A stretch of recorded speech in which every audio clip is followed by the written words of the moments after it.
रमण हरि बोल, जय जय राधा रमण हरि बोल, जय जय राधा रमण हरि बोल,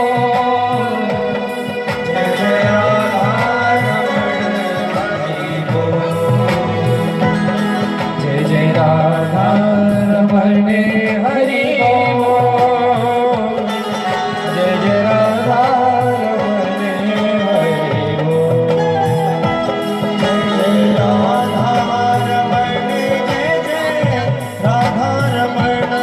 जय जय राधा रमण, जय जय राधा रमण, जय जय राधा रमण, जय जय राधा रमण,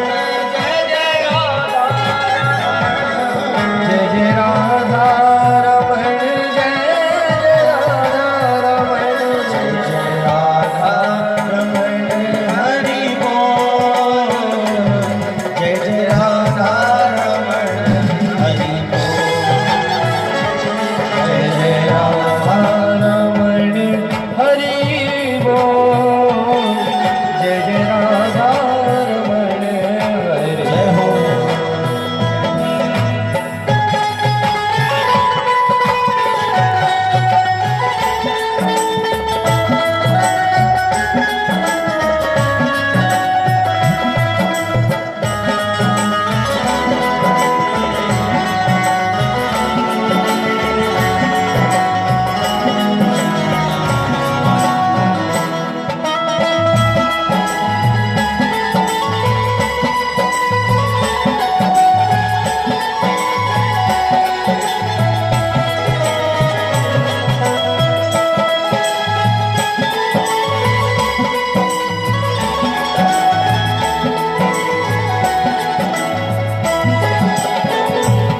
नटे नागर नवल छैल रसिया, नागर नवल छैल रसिया, नटे नागर नवल छैल रसिया, नटे नागर नवल छैल रसिया, प्यारो गाना मेरो मन बसिया,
नाचे जिनकी किलकन पे, नाचे जिसकी किलकन पे, नाचे जिनकी किलकन पे, नाचे जिसकी किलकन पे, कजरी जिनकी किरचन पे, कजरी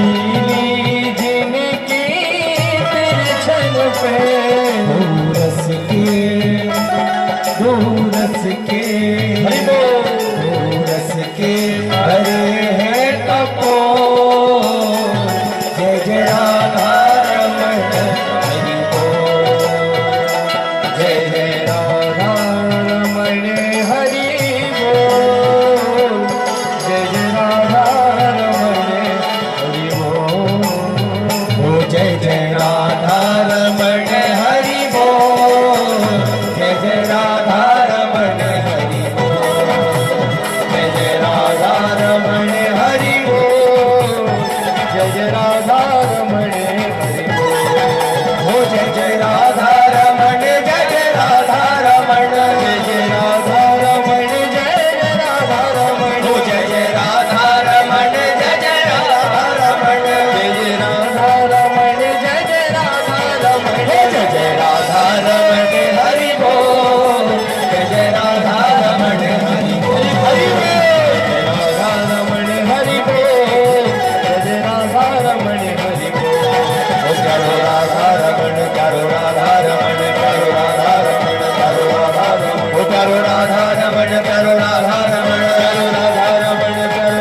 भक्तवत्सल भगवान की जय अकारण करुणा वरुणालय की वांग्मयी प्रतिस्वरूपा श्रीमद् भागवत महापुराण की आज चतुर्थ दिवस में हम और आप सभी लोग गोता लगाने के लिए पधारे हैं।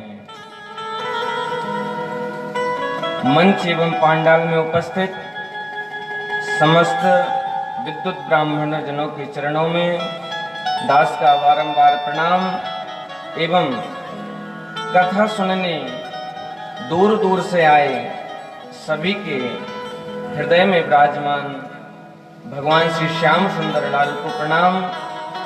वृंदावन बिहारी लाल की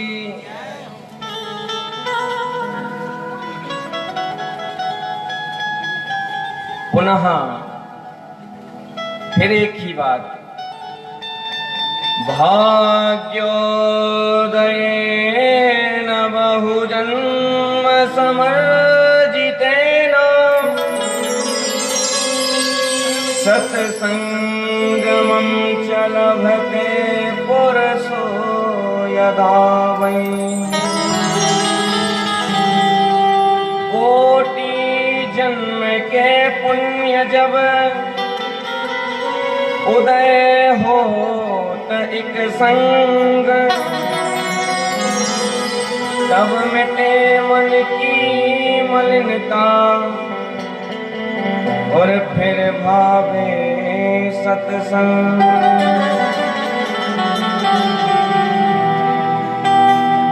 बंधुओं, ये हमारा और आपका परम सौभाग्य है जो कि आज चतुर्थ दिवस की परम पावनी भगवती भागीरथी के चरणों में पुनः गोता लगाने को मिल रहा है। मानस में श्री तुलसीदास जी महाराज कहते हैं, कोटि जन्म के पुण्य जब उदय होत एक संग तब मिटे मन की मलिनता फिर भावे सत्संग। भागवत में भी व्यास जी महाराज कहते हैं, भाग्योदयेन बहुजन्म समर्जितेन सत्संगमं च लभते पुरसो यदा वै। ये हमारा और आपका परम सौभाग्य है जो कि आज पुनः इस भाव गंगा में अवगाहन करने को प्राप्त हो रहा है। कल आपने सुना कि मां देवहूति को भगवान कपिल ने कितना प्यारा दृष्टांत सुनाया। कहा कि मां, जो ये संसार के विषय हैं ये स्वयं ही पूरे नहीं हैं, फिर इनको भोग करके आपकी आत्मा को कैसे शांति मिल सकती है। ये जो सांसारिक चीजें हैं, ये जो सांसारिक वस्तुएं हैं, ये स्वयं ही परिपूर्ण नहीं है, फिर इनको भोगने के बाद हमारी इंद्रियों को कैसे सुख प्राप्त हो सकता है। एक किसने कहा? मां देवहूति से कहा, भगवान कपिल ने। कह रहे हैं, राम का नाम लेकर जो जग से जाएगा। क्या कह रहे हैं देवहूति से भगवान कपिल? राम का नाम लेकर जो मर जाएंगे वे अमर नाम दुनिया में कर जाएंगे। अगर हम विषयों का भोग भोगते रहेंगे, जन्म से मृत्यु तक विषयों का भोग भोगते रहेंगे, तो हमारी इंद्रियों को परिपूर्णता नहीं मिल सकती है। अच्छा, जग में हमारा नाम भी नहीं हो सकता है। क्या कह रहे हैं? कोई संत बड़ा सुंदर भाव दे रहे हैं, राम का नाम लेकर जो मर जाएंगे वे अमर नाम दुनिया में कर जाएंगे। ये न पूछो कि मर कर किधर जाएंगे, वो जिधर भेज देंगे उधर जाएंगे। भगवान बड़े कृपालु हैं। हम उनसे ये न पूछें कि जब हमारी मृत्यु हो जाएगी इसके बाद हम कहाँ जाएंगे, ये न पूछिए। वो जिधर भेज देंगे उधर जाएंगे। बात मानो न मानो खुशी आपकी, हम मुसाफिर फल अपने घर जाएंगे। देखिए, कहने का काम हमारा है, बात मानो या ना मानो, बात मानो न मानो खुशी आपकी, हम मुसाफिर हैं कल घर जाएंगे। प्रभु जिधर भेज देंगे उधर जाएंगे। कहने का तात्पर्य यह है बंधुओं कि भगवान हमको जहां भेज देंगे, जहां भेजेंगे, भगवान इतने कृपालु हैं। जब पूतना जैसी राक्षसी को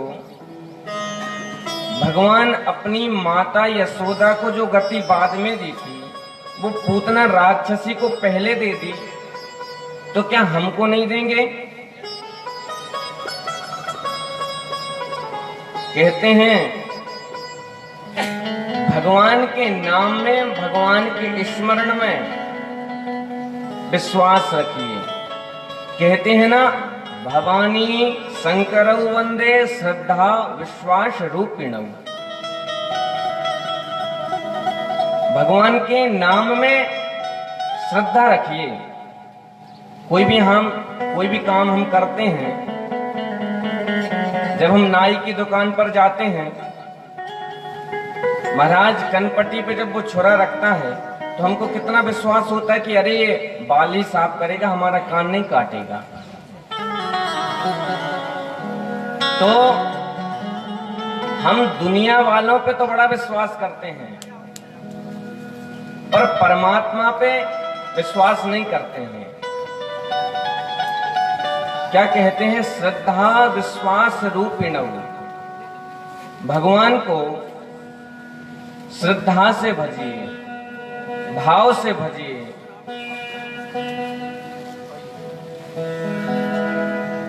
भगवान अन्यत्र कहीं नहीं है,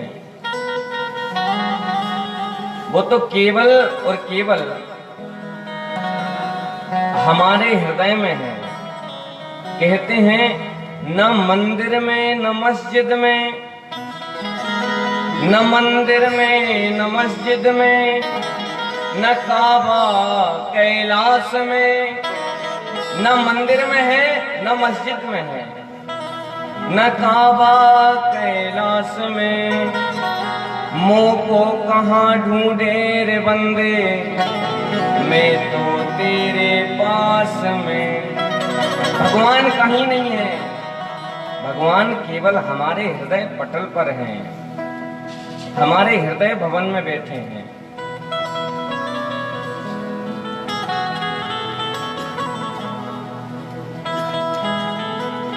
देखिए, जो बात कल आई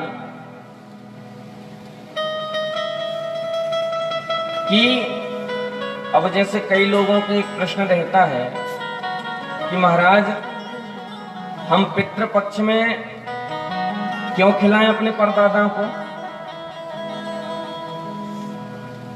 आप अगर 15 दिन उनको घर में न्योता देंगे, रोज उनको भोग लगाएंगे, तो क्या इससे हमारा घर का अन्न कम हो जाएगा? नहीं होगा।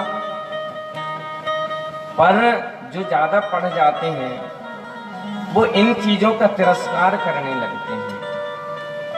तो क्या कहते हैं?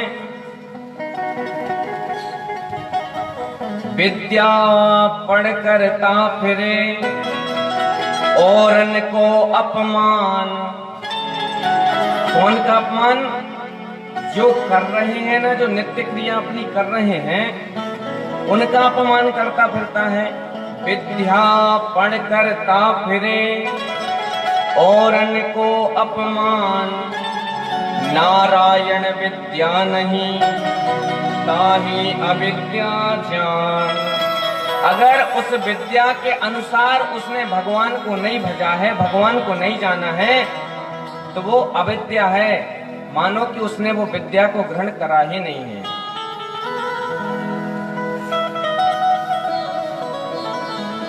महाराज, कहने का तात्पर्य है कि जिस रंग में, जिस संग में, जिस ढंग में रहो, राधा रमण राधा रमण राधा रमण कहो।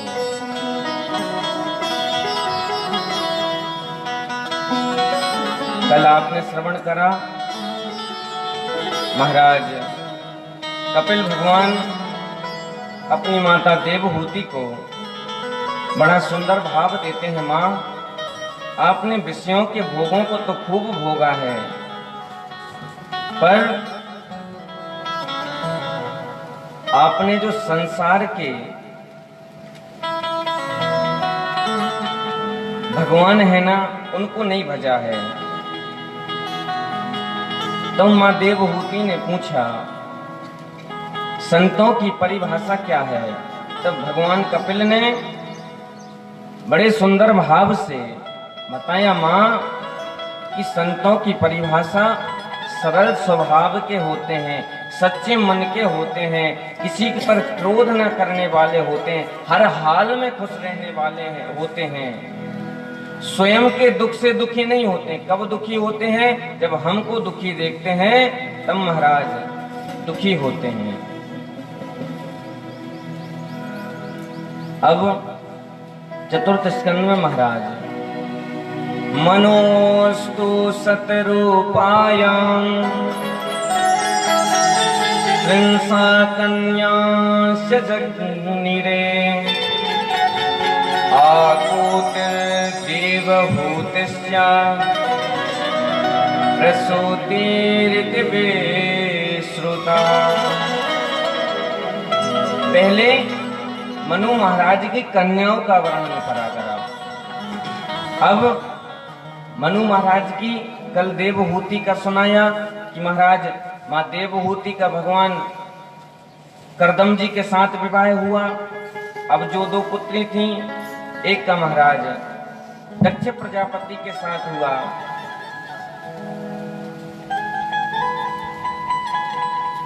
इस प्रकार से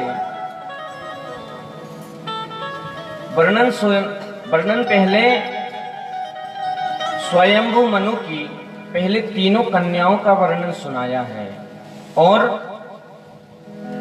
अंत में कहते हैं चतुर्थ स्कंद में कि महाराज आप बस इनका ही वंश वर्णन सुनाते रहोगे या पुत्रों की भी बातें बताओगे? तब कहते हैं, कौन सा प्रसंग याद करते हैं? जाये उत्तान पादस्य प्रसूतिरिति विश्रुता। महाराज कहते हैं कि जो स्वयंभू मनु के जो छोटे बेटे हैं उत्तानपाद, इनकी 2 पत्नियां हैं, क्या क्या नाम है इनकी पत्नियों का? एक का नाम सुरुचि है और दूसरी का नाम सुरुचि है। सुरुचि प्रेयसी पत्युर नेतरम सुतो ध्रुवा। महाराज, दो रानियां हैं, पर सबसे ज्यादा प्रेम किसको करते हैं? जो इनकी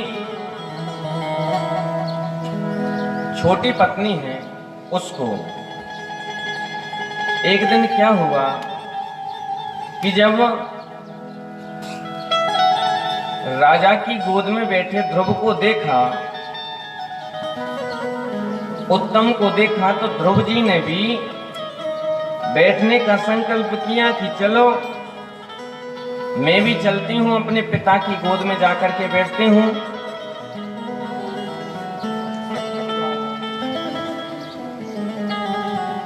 अब ध्रुव जी महाराज ने सोचा कि चलो मैं भी अपने जाकर के अपने पिता की गोद में बैठता हूं। तब जो सुरुचि थी ना, इन्होंने लताड़ लगाई कि अरे यहां कहां बैठने जा रहा है। हमारे बीच में पूज्य दादाजी पधारे हैं, जोरदार कर्तन ध्वनि के साथ स्वागत। और आज बड़ी दूर दूर से हमारे श्रोतागण पधारे हैं, होशंगाबाद से भी आए हैं, जबलपुर से भी आए हैं और सिलवानी से भी आए हैं। सभी का बहुत बहुत स्वागत है, बहुत बहुत अभिनंदन है। कहते हैं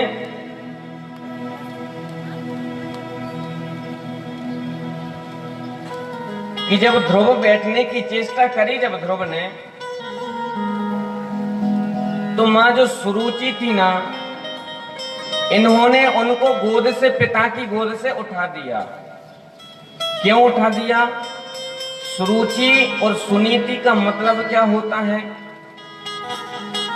सुनीति का अर्थ होता है जो नीति के अनुसार चले, उसको सुनीति कहते हैं। और सुरुचि का अर्थ होता है महाराज जो अपनी स्वयं की रुचि के अनुसार चले, उसे सुरुचि कहते हैं।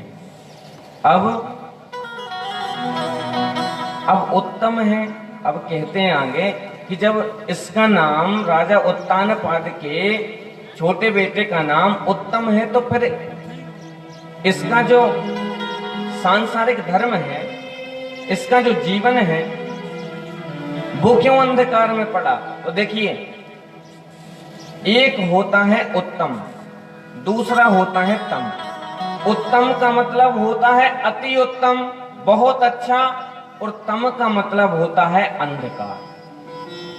अब यहां उत्तम नहीं है, यहां ऊ हट गया है, तम है। महाराज जो सुरुचि के अनुसार जो चलेगा, अपनी स्वयं की रुचि के अनुसार जो चलेगा, वो जाकर के अंधकार में ही गिरेगा। अब जब ध्रुव जी महाराज बैठे अपने पिता की गोद में, तो मां सुरुचि ने इनको उठा दिया कि अरे जाओ तुम, कहां, मैं कहां राजकुमारी हूं, मैं कहां राजा की पटरानी हूं, और तुम तो दासी के पुत्र हो, कहां पिता की गोद में, कहां नृप की गोद में बैठना चाहते हो। अब तो क्षत्रिय वंश का खून था। ध्रुव जी महाराज के तो महाराज होंठ फड़फड़ाने लगे, नेत्र लाल हो गए। अब सोचा कि अरे मैं माता से रोज पूछता था कि मेरे पिता का परिचय दो, मेरे पिता का परिचय दो। जब आज मुझे परिचय मिला, मैं पिता की गोद में बैठना चाहता हूँ, फिर ये कुमाता मुझे पिता की गोद में बैठने से क्यों रोक रही है? अब इन दोनों के संवाद को ध्रुव के और सुरुचि के संवाद को ध्रुव जी का एक मित्र सुन रहा था।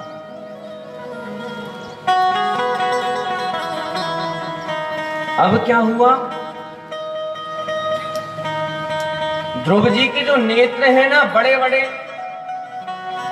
अभी ध्रुव जी ज्यादा बड़े नहीं है, नन्हे से हैं, और क्षत्रिय कुल का, क्षत्रिय वंश का खून है, तो महाराज लाल पड़ गए एकदम।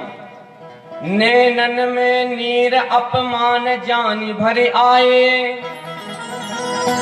क्या हो रहा है महाराज, नेत्रों से अश्रुपात करने लगे। क्यों अश्रुपात कर रहे हैं?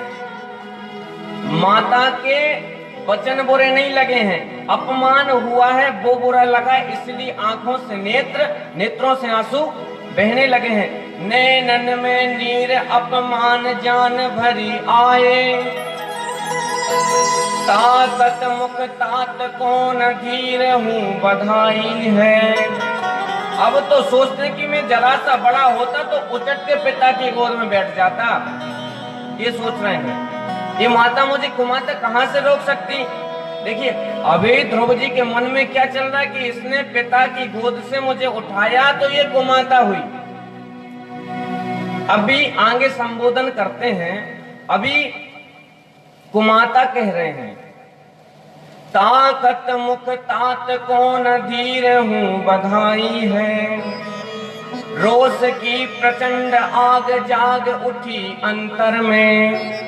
अब तो महाराज पूरा का पूरा शरीर लाल पड़ गया। गौर वर्ण आनन पर दौड़ी अरुणाई है। जैसे हम कभी किसी पर क्रोध करते हैं ना, जोर से चिल्लाते हैं, या नीचे पूरा शरीर जब हम नीचे झुकाते हैं तो हमारा जो मस्तिष्क रहता है ये लाल पड़ जाता है। ऐसे क्या कह रहे हैं, गौर वर्ण आनन पर दौड़ी अरुणाई है, दांतन सौ दांत बाजे होठ फरकाव देहूं।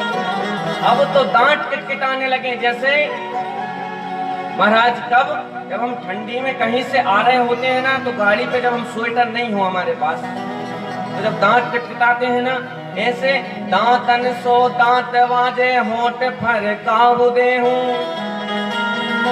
कांपे तन थर थर जनु नागिन रिसाई है। कैसे इनका शरीर कांप रहा है, जैसे नागिन जो रहती है ना, काले नाग से भी जल्दी जल्दी चलती है ये।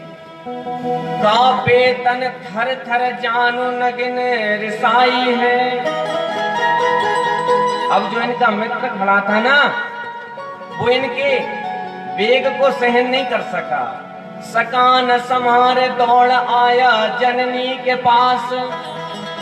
अब सका ने सोचा भैया मैं इसको नहीं संभाल सकता महाराज, अब किसके पास आए? देखिए जब बड़ा क्रोधित हो जाते हैं ना, तब कहते हैं जो इसका प्रिय चाहता है ना, उसी से ये मान सकता है। तो क्या कह रहे हैं मित्र इनके? नारायण दास जी मामा जी क्या लिख रहे हैं? सकान समार दौड़ आया जननी के पास। ध्रुवजू की माता जी के पास गया उनका सका। सिसकती लखी लाल कोले कंठ थे लगाई है। अब जब महाराज उन्होंने सारा का सारा वृतांत सुनाया, अब तो मां ने तुरंत बेटे को अंक में ले लिया। कैसे देख रही है मां? देखी दशा निज पुत्र की जननी अति अकुलाए। जब मां अपने पुत्र को कहीं चोट आ जाती है, जब देखती है तो बड़ी उत्कंठा से देखती है। कहते हैं देखी दशा निज पुत्र की जननी अति अकुलाए। महाराज बड़ी घबरा गई माँ कि अरे मेरे पुत्र को क्या हुआ, अभी तो मैंने मोटा मोटा चंदन लगा करके इसको भिजाया था, अरे न जाने इतने जल्दी इसको क्या हो गया। माता इस प्रकार से बड़ा विलाप कर रही है। पुनि पुनि पूछत अंक भरी हेतु कहाँ समुझाए। अंक में ले लिया, आंचल में छुपा लिया। हे बेटा बता तुझे क्या हुआ। अब तो महाराज कौन कहो कटु वचन किया, किसने तेरा अपमान। कौन ने तुझे कटु वचन कहे हैं, तेरा किसने अपमान कर दिया। तू क्यों रोता है, तेरा शरीर यूं लाल क्यों पड़ रहा है पुत्र। अब मां इस प्रकार से जब पूछ रही है, अब ध्रुव जी महाराज क्या कहते हैं। उत्तम की मैया ने मारा, क्या कह रहे हैं, सुरुचि ने मुझे डांटा नहीं है, मारा है। मित्र का आज सहारा ले रहे हैं, कौन, ध्रुव जी महाराज। इनके मित्र ने कहा था ना, बताने वाले की भी एक अलग वो होती है कि भाई, अब महाराज नारद जी महाराज ने बताया, जब सती जी ने अपना अग्निदाह में कुंड में अपना देह त्याग कर दिया, अब भगवान शंकर को ये थोड़ी बताया कि माँ सती ने स्वयं ने अग्नि प्रकट करी, उसके बाद में माँ सती स्वयं जाकर के उस कुंड में कूद गई, ये नहीं बताया। क्या कहा, अरे माँ सती तो प्रणाम करने गई थी, उसने तो धक्का दे दिया और महाराज माँ सती तो गिर गई। अब तभी महाराज अपनी जटा को भगवान शंकर ने उखाड़ा और वीरभद्र को प्रकट कर दिया। तभी महाराज सारा का सारा यज्ञ विध्वंस कर दिया। तो आज ध्रुव जी महाराज क्या कह रहे हैं,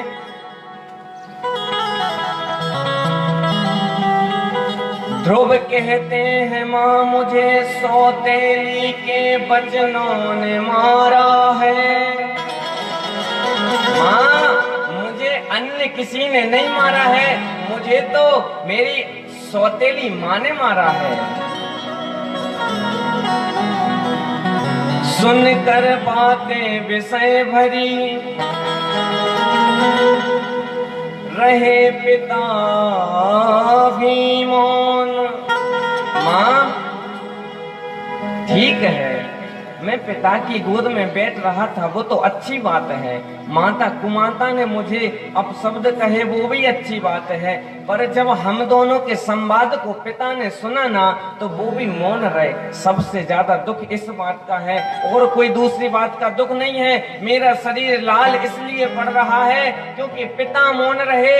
मेरे नेत्रों में आंसू इसलिए है माँ क्योंकि पिता चुप रहे। माता ने कहा कि तू दासी का पुत्र है, तब पिता चुप रहे।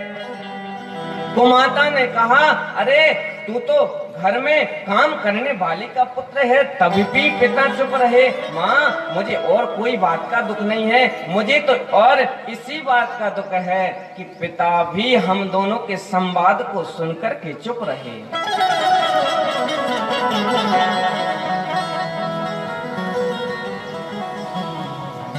क्या कह रहे हैं ध्रुव जी महाराज, उत्तम था बैठा पिता की गोद मोद भरा। उत्तम पिताजी की गोद में बैठा था अति आनंद से। उत्तम था बैठा पिता की गोद मोद भरा। मैंने भी चाहा चलो बैठूं संतोष से। मैंने भी सोचा कि चलो मेरे भी तो पिता हैं, मैं भी तो बड़े प्रेम के साथ अपने पिता की गोदी में बैठ सकता हूँ। मैंने भी चाहा चलूं बैठूं संतोष से। तभी माँ बीच ही में रोक मुझे छीन अधिकार मेरा। मैं पिता की गोदी तक भी नहीं पहुंच पाया और बीच में मुझे कुमाता ने रोक लिया, हाथ पकड़ लिया। अरे तू दासी का पुत्र है, तुझे बैठने का अधिकार नहीं है। बोल उठी सौत तेरी बातें क्रोध से। माँ तेरी सौत बड़े क्रोध में बोल उठी। चल रे अब आगे हट, बैठो नहीं नृप की गोद में। अरे तू अभागा है, राजा की गोदी में नहीं बैठ सकता, तुझे कोई अधिकार नहीं है राजा की गोदी में बैठने का। महाराज ध्रुव जी कौन को बता रहे हैं? माँ सुनीति को बता रहे हैं। माँ मुझे इस प्रकार से बताया, कहते हैं पाया है जन्म तूने तुच्छ जननी के गर्भ से। माँ तुझे तुच्छ कहा तब भी पिताजी मौन रहे, पिताजी कुछ नहीं बोले। फिर क्या कहा? यदि बैठना यहाँ चाहो। माँ सुरुचि कह रही हैं किससे? ध्रुव से। यदि बैठना यहाँ चाहो तो जन्मो मेरी कोख से। अब तो ध्रुव जी महाराज के ना लाल लाल नेत्र माँ जब सुरुचि ने देखे, माँ सुरुचि क्या कहती हैं? बेटा वो तेरी माँ है। अगर आज की मैया किसी के पुत्र को दौड़ दे, महाराज डांट दे, तो तुरंत लड़ाई होने लगती है। पर आज महाराज मां ने इनको डांटा नहीं है, कहा कि बेटा हो सकता है मैंने तो तुझे आज तक जब तक तूने पूछा मैं तुझे अपने पिता का परिचय नहीं करा पाई, और आज तूने जब दुस्साहस अपने पिता की गोदी में बैठने का कर लिया कौतूहवश, तब तुझे उसने इस पिता के बारे में नहीं उस परम पिता की गोद में बैठने के लिए कहा।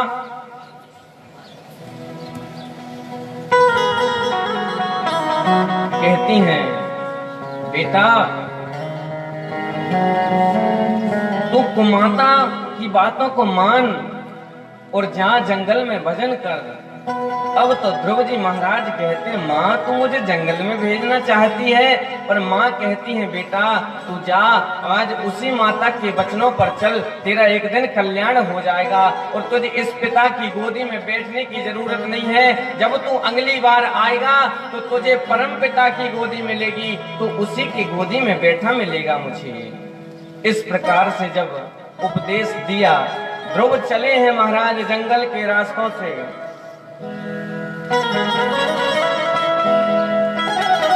अब जब ध्रुव जी महाराज चले, जब जंगल में पहुंचे, चारों तरफ देखा कुछ नहीं।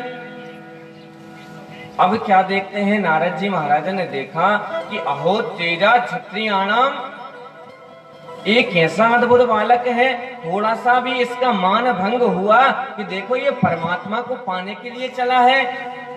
अब तो महाराज नारद जी ने बहुत समझाया, सोचा कि अरे हो सकता है इसका मरकट वैराग्य हो। अब हम सोचते हैं ना घर में भाई खटपट कि चल बाबा के मठ पर। अब हमने सोचा कभी कभी जैसे घर में खटपट, अरे इस घर में तो रहना ही नहीं है, अब तो भगवान का भजन करना है, चलो मृगन्नाथ बाबा बनेंगे, घर बार सब छोड़ो छाड़ो। अब जब लड़के का लड़का हो जाता है वो भी कहता है बाबा बाबा बाबा बाबा बन जाओ। अब बाबा बनने को तो बहुत मन करता है, पर महाराज जब लड़की का लड़का कहता है नाना नाना नाना, अब महाराज स्टेशन तक पहुंचे और आ गई पप्पू की याद, महाराज फिर आ गए घर। तो कहने का तात्पर्य यह है, नारद जी महाराज ने पहले ठोक बजा करके देखा कि ऐसा तो नहीं है कि कहीं मरकट वैराग्य हो। अब तो महाराज नारद जी महाराज ने फिर भी समझाया कि बेटा ये तुम्हारे खेलने कूदने की उम्र है, जाओ तुम खेलो, अगर तुम चाहो तो मैं आधा राज्य तुम्हारे पिता से कह करके तुमको दिलवा सकता हूँ। लेकिन ध्रुव जी महाराज ने नहीं कहा कि नहीं मुझे आधा राज नहीं चाहिए, ना पिता की गोद चाहिए, अब तो मुझे केवल और केवल परमात्मा की चरणारविंद चाहिए। अब तो महाराज भगवान नारद, जैसे हम कभी कभी बाजार जाते हैं ना, तो अगर 20 रुपए का मटका भी लेते हैं ना, तो उसको 10 बार ठोक बजा के देखते हैं, सही है देखते हैं उठा उठा के कहीं छेद तो नहीं है, कहीं दरार तो नहीं पड़ गई। तो आज जब परमात्मा के चरणों में मिलने को जा रहे हैं ध्रुव जी महाराज, तो ऐसे ही ठोक बजा करके देख रहे हैं कहीं इसका मरकट वैराग्य तो नहीं है। अब तो महाराज जब हर तरह से ठोक बजा कर देखा, सही साबित हुए। अब तो महाराज कान खींचा और महाराज गुरु मंत्र दे दिया, ओम नमो भगवते वासुदेवाय। बंधुओं, कहने का तात्पर्य यह है, भगवान के मंत्र में, भगवान के नाम में दृढ़ विश्वास रखिए। आज ध्रुव जी को दृढ़ विश्वास था। नारद जी महाराज ने मंत्र दिया और चले हैं हरि के धाम को, यमुना के तट पर जाकर के महाराज तत्तात गच्छ भद्रं ते यमुनाया तटं शुचि पुण्यं मधुवनं यत्र सान्निध्यं नित्यदा हरे। अब तो यमुना के तट पर गए हैं महाराज और हरि का भजन करने लगे हैं। साधना इन्होंने इतनी तेज करी कि महाराज पहले महीने में, देखिए ध्रुव जी अभी नन्हे से बालक हैं, पर हम लोगों को शिक्षा क्या देते हैं। ये बाबा नाना कहकर के शरीर का गुजारा नहीं करना है बंधुओं। ये शरीर केवल और केवल परमात्मा के भजन करने को मिला है, ना कि संसार के भोगों को भोगने के लिए मिला है।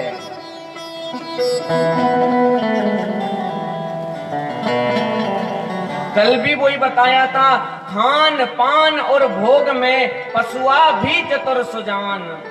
अरे महाराज, अगर खान पान ही करना था तो हमसे अच्छे तो फिर पशु हैं, जीव जंतु हैं। खान पान और भोग तो ये भी करते हैं।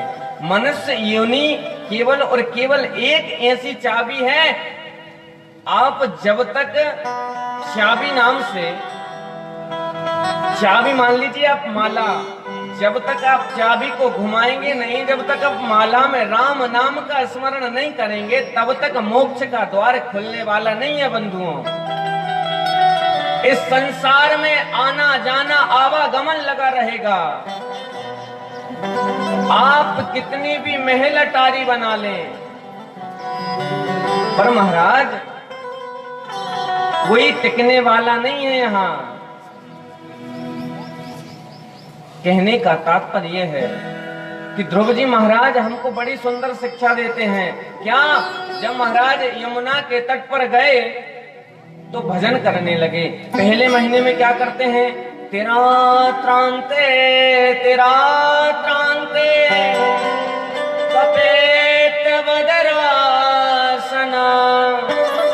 पहले महाराज तीन दिन में केवल फलाहार करते हैं, फिर भी क्या मन में क्या है, ओम नमो भगवते वासुदेवाय, ओम नमो भगवते वासुदेवाय, ओम नमो भगवते वासुदेवाय, ओम नमो भगवते वासुदेवाय, ओम नमो भगवते वासुदेवाय। अब क्या होता है महाराज, पहले महीने में केवल तीन दिन में आहार करके भगवान का भजन करते हैं। अब जब दूसरा मास लगा, षष्ठीर भरको दिने, महाराज अब तो 6 दिन में क्या करते हैं, केवल पत्ते खा करके रहते हैं। अब फिर भी क्या है, मन में क्या है, कहते हैं मंत्र जाप मम दृढ़ विश्वासा। आज ध्रुव जी महाराज को दृढ़ विश्वास है कि मुझे परमात्मा जरूर मिलेंगे, और नाम जप रहे क्या, हे ओम नमो भगवते वासुदेवाय। ओम नमो भगवते वासुदेवाय। हाँ वासुदेवाय वासुदेवाय वासुदेवाय वासुदेवाय वासुदेवाय मेरो नंद नंदनाय वासुदेवाय मेरो नंद नंदनाय। ओम नमो भगवते वासुदेवाय। ओम नमो भगवते वासुदेवाय। अब महाराज क्या कर रहे हैं? अब 2 महीने हो गए हैं। अब जब तीसरा माह लगा तो नियम और कठोर कर दिया। क्या? नव में हनी। अब तो महाराज केवल 9 दिन में एक बार केवल और केवल यमुना जी का जल पान करके रहने लगे। फिर भी मन में क्या है? महाराज ध्रुव जी क्या मंत्र जाप कर रहे हैं? ओम नमो भगवते वासुदेवाय। ओम नमो भगवते वासुदेवाय। ओम नमो भगवते वासुदेवाय। ओम नमो भगवते वासुदेवाय। अब तो तीसरा महीना जब बीत गया, 4थे महीने में कोई विश्वास है परमात्मा के चरणों में कि परमात्मा जरूर मिलेंगे एक न एक दिन। चतुर्थमपि वै मासम द्वादशे। अब तो महाराज 12 दिन में केवल और केवल वायु का भक्षण करते हैं।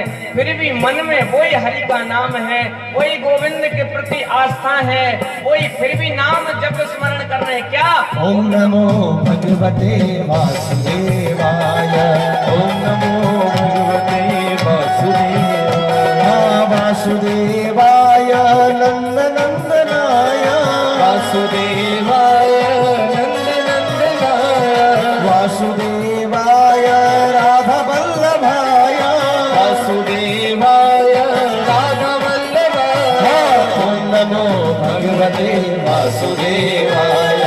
ओम नमो भगवते वासुदेवाय। अब महाराज अब 4था माह निकल गया, 5म मास लगा। अब तो नियम और कठोर कर दिया। क्या किया? श्री ध्रुव जी महाराज तो अपने दाहिने पैर के अंगूठे पर खड़े हो गए हैं। सारे के सारे ब्रह्मांड के जीवों की श्वास को रोक लिया है।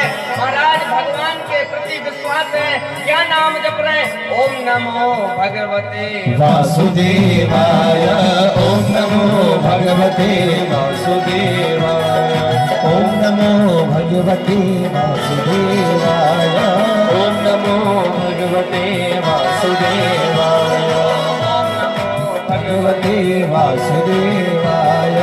ओम नमो भगवते वासुदेवाय।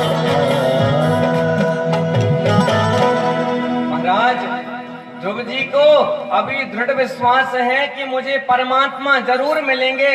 अब तो ऐसा श्वास सबका रंग करा, सारे के सारे ब्रह्मांड के जीवों का, जंतुओं का, पशुओं का, पक्षियों का, सबका महाराज श्वास रुंध गया।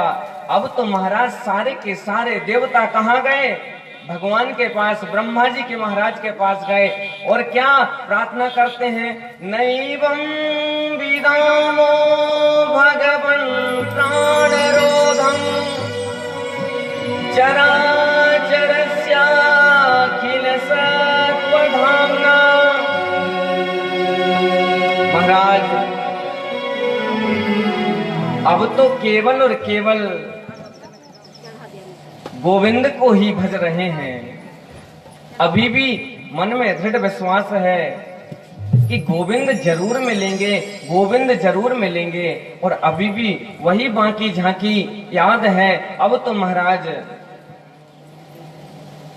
भगवान कहते हैं कि जैसे ही सारे के सारे ब्रह्मा जी महाराज के पास गए, ब्रह्मा जी ने कहा हमारे पास कोई उपाय नहीं है। अब तो ब्रह्मा जी ने कहा शिव के पास चलिए। शिव भगवान ने कहा हमारे पास भी कोई उपाय नहीं है। अब तो भगवान विष्णु के पास गए हैं और महाराज अब तो सारे के सारे देवता प्रार्थना करने लगे, हे भगवान कुछ कृपा करिए, कुछ कृपा करिए। क्योंकि हमारी समस्त जीवों की सांस रुंध गई है। अब तो महाराज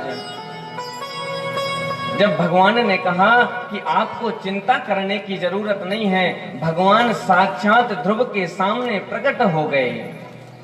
अब तो प्रकट होकर के अब भगवान सामने प्रकट तो हो गए, अब क्या होता है महाराज?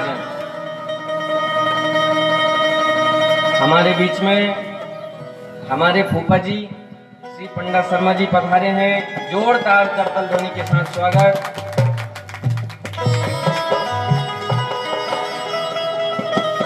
अब कहते हैं महाराज कि भगवान तो साक्षात उनके सामने प्रकट हो गए। देखिए, सभी लोगों से विनम्र अनुरोध है, कृपया करके कथा पे ध्यान दीजिए, इधर उधर नहीं। टाइम नहीं काटना यहाँ परमात्मा के एक दूसरे को देखना नहीं है। परमात्मा के चरणों में मन को लगाने आए हो तो इधर उधर देखना बंद करो। केवल 3 घंटे परमात्मा को सुनो, परमात्मा का स्मरण करो। अब कहते हैं महाराज, जब भगवान ध्रुव जी महाराज के सामने साक्षात प्रकट हो गए, जब साक्षात प्रकट हो गए तो भगवान ने सोचा, अरे जब हम प्रकट हो गए तो ये नेत्र क्यों नहीं खोलते हैं। अब जब भगवान ने देखा कि अंदर भी वही छवि है और बाहर भी वही छवि है, तो कैसे ये नेत्र खोलेंगे। जब महाराज भगवान ने अंदर की जो छवि थी वो अदृश्य कर दी। अब महाराज श्री ध्रुव जी महाराज तो घबरा गए कि बताओ, मैं परमात्मा का कौन सी गलती हो गई, कौन सी भूल हो गई जो परमात्मा चले गए। अब तो महाराज जैसे ही नेत्र खोल करके देखा कि जो बाकी झांकी अंदर थी वही बाकी झांकी बाहर खड़ी है। महाराज बोलना चाह रहे हैं पर महाराज कुछ बोल नहीं पा रहे हैं। अब तो पर गोविंद की जिस पर कृपा होती है, मूकम करोति वाचालम पंगुम लंघयते गिरम यत कृपादमहम वंदे परमानंद माधवम। जिस पर गोविंद की कृपा हो महाराज, गूंगा भी बोल उठता है और महाराज लंगड़ा भी पर्वतों को लांघ जाता है। जिस पर गोविंद की असीम अनुकंपा हो। अब ध्रुव जी महाराज के कपोल से शंख चुवाया है। अब तो महाराज ध्रुव जी ने बड़ी सुंदर स्तुति करी है। अब पहले सोच रहे थे जब बिल्कुल मौन थे कि मैंने नारद बाबा से ये तो पूछा नहीं कि भगवान जब आ जाएंगे तब क्या कहूंगा उनसे, किस प्रकार से उनसे प्रार्थना करूंगा। अब सोचने लगे तब भगवान ने कहा कि तुमको सोचने की जरूरत नहीं है, क्यों, तुमने इतना कठोर तप करा है। अब तो भगवान ने तुरंत ध्रुव जी महाराज के कपोल से शंख को चबा दिया है। अब तो महाराज ध्रुव जी महाराज बड़े सुंदर भाव से प्रार्थना कर रहे, योंता प्रवेश्य मम वाचमिमां प्रशोका योंता प्रवेश्य मम वाचमिमां प्रशोका संजीवयत्य कैलशक्तिधर स्वधाम्ना अन्याश्च हस्तचरण श्रवणत्वगादीन् प्राणान् नमो भगवते पुरुषाय तुभ्यम्। अब तो महाराज, हे प्रभु, आप ही मेरे अंतःकरण में प्रविष्ट हो। हे भगवान, मैं आपको प्रणाम करता हूँ, आपकी माया को प्रणाम करता हूँ। इस प्रकार से महाराज ध्रुव जी महाराज को भगवान ने वरदान दिया है। ध्रुव जी महाराज को वरदान देकर के परमात्मा श्री हरि अंतर ध्यान हो गए। अंतर ध्यान होने के बाद में महाराज ध्रुव को आशीर्वाद देकर के गए थे कि जाओ, तुमको 36,000 वर्ष तक महाराज भोगों का भोग करना, एक छत्र पृथ्वी पर राज्य करना। उसके बाद में महाराज तुम्हारा अलग से लोक बसाया जाएगा। ध्रुव जी महाराज के 36,000 वर्ष पूर्ण हुए हैं। 36,000 वर्ष पूर्ण होने के बाद महाराज कहते हैं कि आज मृत्यु के ऊपर पैर रख करके श्री ध्रुव जी महाराज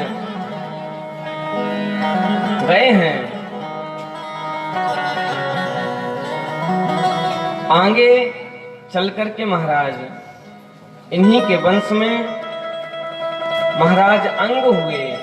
महाराज अंग तो बड़े धर्मात्मा थे, पर इन्हीं का पुत्र हुआ बेन महानास्तिक। महाराज अब संतों ने, ब्राह्मणों ने एक दिन बहुत समझाया।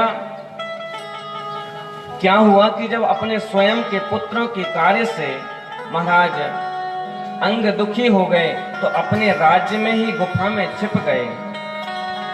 और जब छिप गए, सारे प्रजावासियों ने इधर उधर तो देखा, पर स्वयं के राज्य में उनको नहीं देखा। महाराज अब क्या किया जाए? राज्य में अगर राजा ना हो तो बिन राजा की फौज हो जाती है, आतंक ज्यादा मचने लगते हैं। अब चोरी डकैती चारों जगह पड़ने लगी। अब संतों ने सोचा क्या किया जाए, तो महाराज जो अंग के पुत्र थे बेन, उनको ही राजा बना दिया। अब जैसे ही राजा बने कि महाराज पावर अपने हाथ में। अब संतों से क्या कहते हैं? न यष्टव्यम न दातव्यम न होतव्यम ध्वजा कुचित। महाराज न तुम हवन कर सकते हो, न पूजा पाठ कर सकते हो, न ब्राह्मणों की सेवा भक्ति हो सकती है। महाराज संतों ने बहुत समझाया ये अच्छी बात नहीं है। क्यों नहीं है? कहते हैं बेन क्या कह रहे? अरे तुम्हारे सामने राजा ही महाराज चलता फिरता भगवान के समान है, तुम इस राजा को छोड़ करके महाराज अधर्म को भज रहे हो। बालिसावत यूयम्बा अधर्मे धर्म मानिना। अब तो महाराज अधर्म को भज रहे हो। ऋषियों ने बड़ा समझाया, पर महाराज बेन नहीं समझे। जब बेन नहीं समझे तो महाराज ऋषियों ने हुंकार भरी और बेन का गोविंदाय नमो नमः हो गया। अब की बार महाराज क्या किया जाए? अब राज्य फिर राजा से खाली हो गया।